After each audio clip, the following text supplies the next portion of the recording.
Aunque el trastorno obsesivo compulsivo es un trastorno que aparentemente es muy conocido y que todos, ¿no?, cuando hablamos de TOC en la calle sabrían qué es, realmente la naturaleza de este trastorno es muy desconocido. Si le preguntas a una persona de a pie, que no esté formada en este área, qué es un TOC, la mayoría de personas van a imaginarse a alguien lavándose las manos. Pero las obsesiones pueden ser mucho más complejas. Esta solo es una parte de todo el gran contenido obsesivo que existe. Hoy hablamos de la realidad del TOC. Hoy hablamos de las obsesiones que más avergüenzan. Hablamos de los TOCs más silenciados.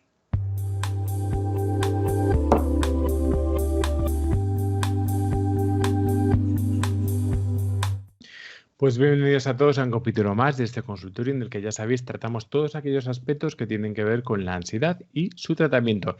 Y en esta ocasión, como ha dicho Cristina, vamos a hablar sobre los TOCs silenciados. Es decir, aquellos TOCs que no nos atrevemos a hablar por vergüenza, por las razones que sean.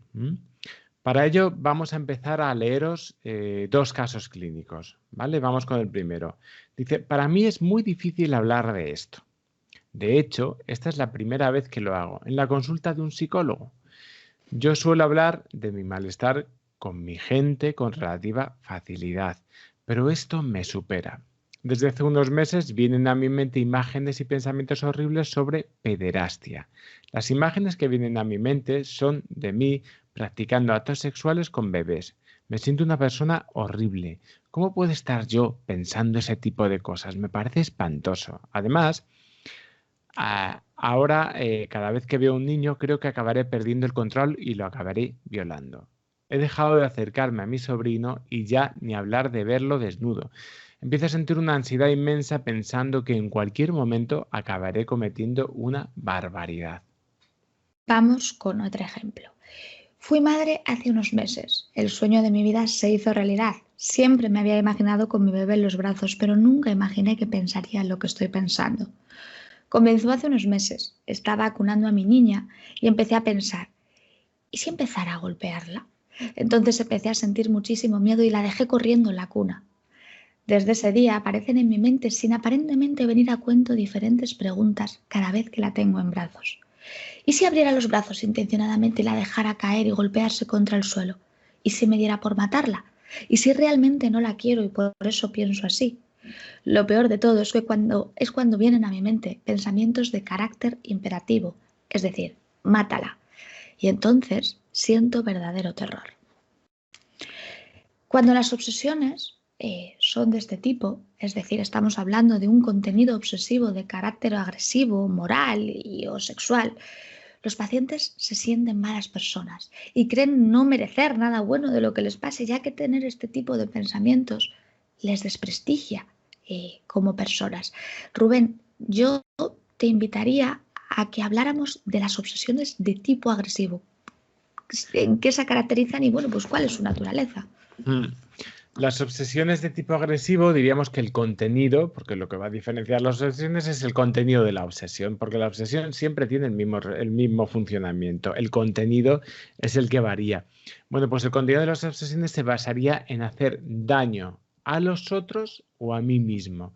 Muchas veces se teme sobre todo hacer daño a personas y esto sería algo que nos estaría indicando que estaríamos hablando de una obsesión de este tipo, sobre todo que no se pueden defender, ¿no?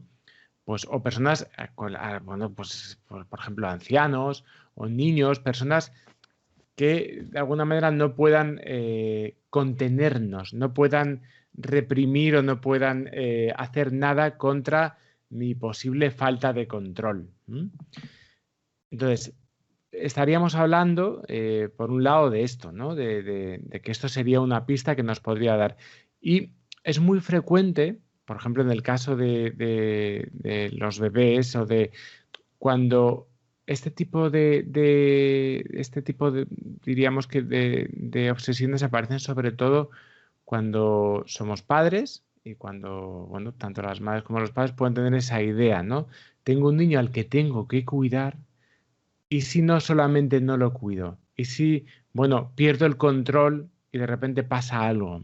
Especialmente, sobre todo en esas situaciones en las que tengo que manipular al bebé? Bueno, pues cuando tengo que bañarlo, cuando tengo que cambiarlo o amamantarlo. Las personas creen que pueden perder el control en cualquier momento y hacer daño al bebé que no puede defenderse. Esto es muy importante, que no puede defenderse. Ujú. Y también añadiríamos, Rubén, que también es importante a veces la posición en la que se encuentran estas personas. Por ejemplo, estar situados de espalda, estar dormidos, lo que muchas veces hace que las fobias cojan intensidad porque uno cree que ahí es donde más lo va a hacer, ¿no? O también depende de su actividad, como puede ser, por ejemplo, pues o dormir o estudiar, que la persona esté despistada. Estas obsesiones, bueno, pues como podemos imaginar, son muy perturbadoras, ¿no? Sobre todo si aparecen en la mente de la persona, como hablaba antes, uno de los casos, de una manera imperativa, ¿no? En formato imperativo, es decir, golpéalo, arrójalo por la ventana, clávale el cuchillo, es decir, estas frases vienen así, el contenido viene así en la mente de la persona. Esto no significa, ahora lo veremos más adelante, que la persona quiera hacerla, sino que la obsesión, como yo les digo a mis pacientes, es muy cuca, se sabe buscar muy bien, ¿no?, las artimañas para que yo las crea, entonces tiene más sentido que muchas veces yo me lo crea más si aparece de esa manera en mi mente, me dice, mátalo, ¿no? Entonces yo digo, ostras, estoy fatal de la cabeza.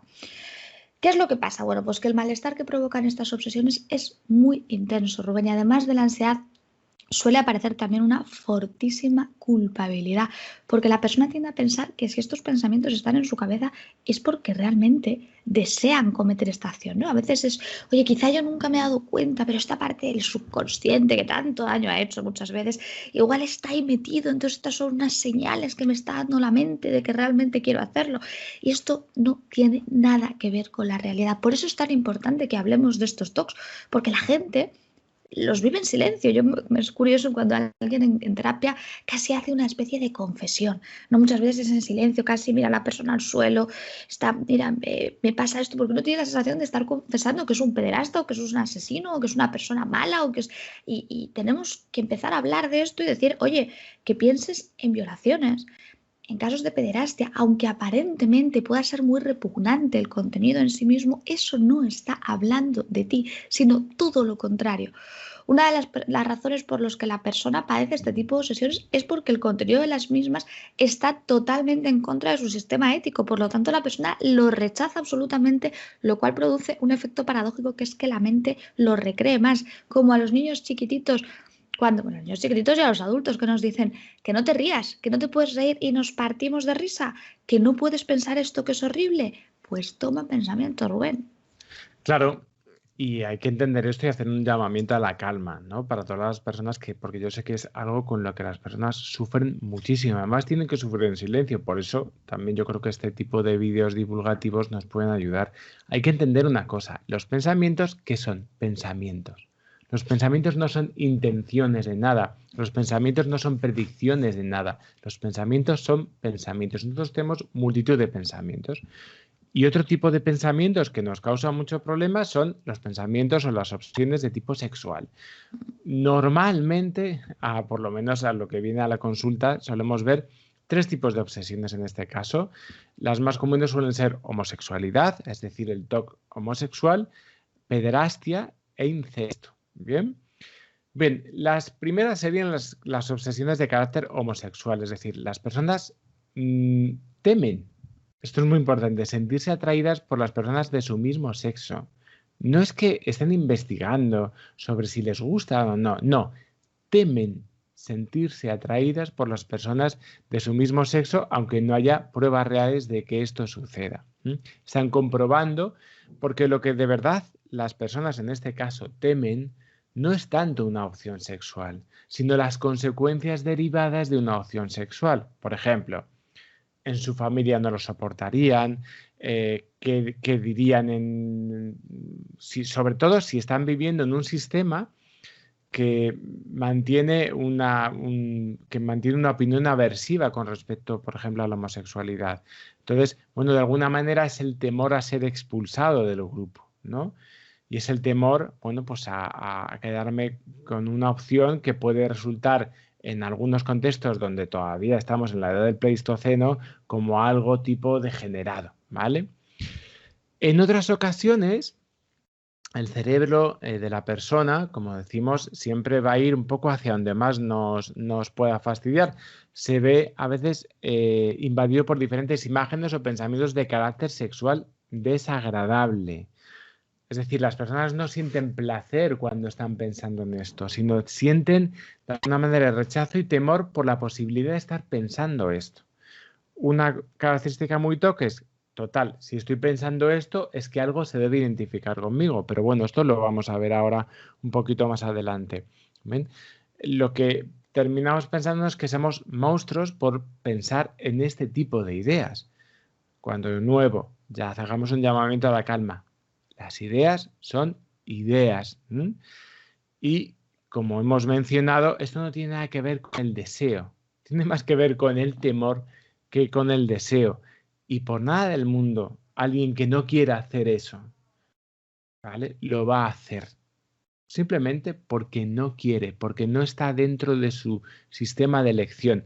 A la gente nos podemos descontrolar, imaginamos, en este caso, cuando estamos muy enfadados con el otro y de alguna manera sí queremos cometer, pues no sé, pues tenemos algún tipo de enfado con el otro y pues yo qué sé, pero de alguna manera casi siempre tenemos mucho más medido de lo que nos imaginamos, pues nuestro sistema de límites. Entonces, de nuevo volvemos, pero bueno, ahí estarían también las obsesiones que tienen un contenido sexual. Ujú. De hecho, Rubén, este ejemplo que tú estás poniendo, ¿no? El caso agresivo, tenemos que también dejar muy claro que es que las personas cuando, porque muchas veces la propia justificación es ya es que yo un día perdí el control agrediendo a alguien. Y es muy importante dejar claro que la persona no perdió el control. La persona decidió agredir a una persona Ujú. en un estado de ira, ¿no? Entonces, porque si no, muchas veces entramos en una justificación donde, oye, que es que como un día me pegué yo hace 2 años, es que entonces ahora igual puedo pegar a mi señora madre. Ya es que estamos hablando de una tesitura totalmente contraria porque usted pegó a esa persona porque quiso hacerlo y ahora usted no quiere pegar a su madre, por lo tanto, no hay nada que nos indique que usted va a hacer cosas que no quiera hacer. En esta categoría de la sexualidad, anteriormente estábamos hablando más del temor a cometer abusos sexuales con menores o también lo que tiene que ver con el incesto, es decir, cometer, bueno, pues imaginarse, ¿no? Por ejemplo, teniendo relaciones sexuales con una madre, con un padre, con una persona familiar. También existen, aparte dentro de este área de la sexualidad, las obsesiones de carácter sexual religioso, que padecen generalmente personas que son creyentes. Como decía antes Rubén, pues por eso mismo nos ataca, porque está dentro de lo que nosotros creemos que no deberíamos pensar. Probablemente una persona que sea atea no va a tener obsesiones de carácter religioso, sino que esto, bueno, pues se va a dar en personas que son muy creyentes. Las obsesiones suelen centrarse en pensamientos o imágenes de carácter sexual con alguna figura religiosa. Por ejemplo, pues puede ser Jesús, la Virgen María, y cuanto más escatológicas sean las imágenes y más duras, bueno, pues más rechazo provoco y más vienen a la mente de la persona. Además, Rubén, de una intensa sensación de malestar con uno mismo, las personas viven con verdadera vergüenza este tipo de obsesiones, creyendo que realmente les identifica y que si cualquier persona lo descubriera, les juzgaría como personas horribles, creyendo que revelar sus pensamientos, pues al final les va a aislar y les va a juzgar irremediablemente. Por eso también es importante que estos vídeos no solo lleguen a personas que padecen obsesiones, sino a personas que puedan ser acompañantes o personas que en determinado momento puedan recibir esta información, porque hay que entender que si uno no tiene ni idea de lo que es esto, que alguien le cuenta en determinado momento, estoy pensando, porque a veces la persona que tiene las obsesiones se expresa de esta manera, estoy pensando en violar a un bebé, abusar sexualmente de un bebé, puede causar rechazo en el otro, decir, oye, pero a ti se te está yendo la cabeza. Y hay que tener claro que no, ni se le está yendo la cabeza, ni quiere que eso se produzca, que le vienen de una manera involuntaria ese tipo de pensamientos porque está haciendo mucha fuerza para que no vengan. Y como hablábamos anteriormente, a la mente le encanta un juego, que es que le digamos que algo no puede ser para que sea. Y ahora vamos a hacer una diferenciación importante dentro de los que se dan los trastornos, en este caso las obsesiones, que son las obsesiones egosintónicas o las obsesiones egodistónicas. Y vamos a ver por qué esto es tan importante. Así que vamos con ello. Decimos que una obsesión es de carácter egosintónico cuando las creencias que sostiene la persona van en sincronía con su personalidad.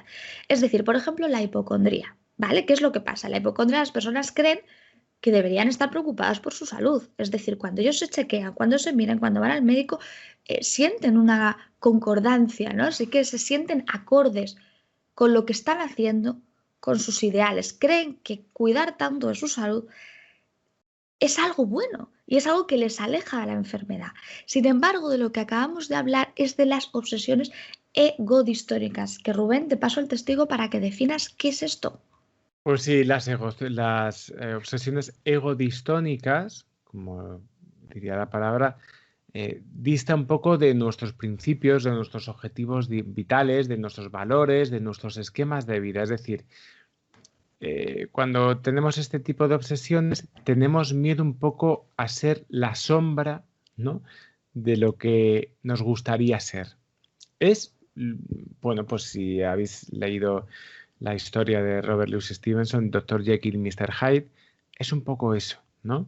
Es un poco nuestro miedo también nuestro miedo también a Mr. Hyde, ese miedo oculto, ese miedo a, bueno, que hay una parte de nosotros incontrolable, animal, malvada, salvaje, ¿no? Y, y claro, muchas veces lo que nos está pasando es que en los casos en los que hay un tema, entre comillas, moral, ¿no?, o de agresión, aparecería esta parte egodistónica aparecería mayor que en el resto de los subtipos también de obsesiones. Es fundamental aclarar, de nuevo, lo reiteramos, yo sé que esto quizá somos pesados, pero es muy importante reiterar este punto, que es que esto no nos está definiendo, ¿vale? Nos definen nuestros actos, no nos definen nuestros pensamientos. Todo lo contrario, nos están hablando del temor a convertirnos en nuestra sombra y en aquello que despreciamos. Hemos de aceptar que la egodistonía del trastorno, en este caso, como hablábamos, las obsesiones de carácter sexual que van en contra de los principios de la persona, bueno, pues va a representar también un desafío en terapia, porque también vamos a tener que lidiar indirectamente con la culpabilidad, con el autodesprecio que estábamos mencionando pues anteriormente. La culpabilidad de que uno siente se trabaja de una forma indirecta, como conociendo, psicoeducando a la persona en su propio trastorno para que, pues, por no repetirnos, se dé cuenta de lo que hemos mencionado 20 veces en este vídeo, que no tiene nada que ver con sus propios valores lo que está pensando. Bueno, aprender a no pelearnos con nuestros pensamientos obsesivos, a entender que los pensamientos son eso, pensamientos, no es un trabajo nada fácil, porque tiene mucho que ver con aprender a reconciliarnos con nosotros mismos, con entender conceptos como la flexibilidad mental, con entender que nuestros pensamientos no tienen por qué definirnos. En definitiva, no tiene sentido luchar contra eso cuando no está representando un peligro real, aunque esto es muy difícil. Por eso, en realidad, una terapia, a pesar de que os estamos hablando de esto, consiste en aprender precisamente a crecer y a encajar también este tipo de ideas sin que nos definan. Pues hasta aquí nuestro vídeo de hoy. Esperamos que os haya servido. Esperamos que llegue este vídeo también a personas que puedan estar padeciendo este tipo de obsesiones, que lo llevan en silencio, que no lo comparten con nadie y que estas palabras también, bueno, pues en determinado momento puedan aportar algo de luz a alguien que nos pueda estar viendo en casa o a alguien que acompaña o que está al lado de alguien que lo está padeciendo. Como siempre os decimos, si queréis poneros en contacto con nosotros, podéis hacerlo a partir de nuestro correo electrónico, que es info@amadag.com, o nuestra página web, que es www.amadag.com. No os olvidéis, tenemos una app, se llama La Teoría de la Mente, y vais a poder acceder desde ahí a todos nuestros contenidos, a nuestros vídeos, como los que estáis viendo ahora, a los blogs, a los podcasts. Bueno, en definitiva, lo que tenéis que hacer es ir a la tienda de iOS o la tienda de Android y poner La Teoría de la Mente. Es absolutamente gratuita y ya veis, espero que la disfrutéis, tanto como nosotros lo estamos haciendo. Y no os olvidéis, tenemos la escuela de ansiedad, donde trabajamos esto que estamos viendo, pero ya mucho más en profundidad. escuelaansiedad.com. Así que nada más, nos vemos en el siguiente programa. Hasta el próximo.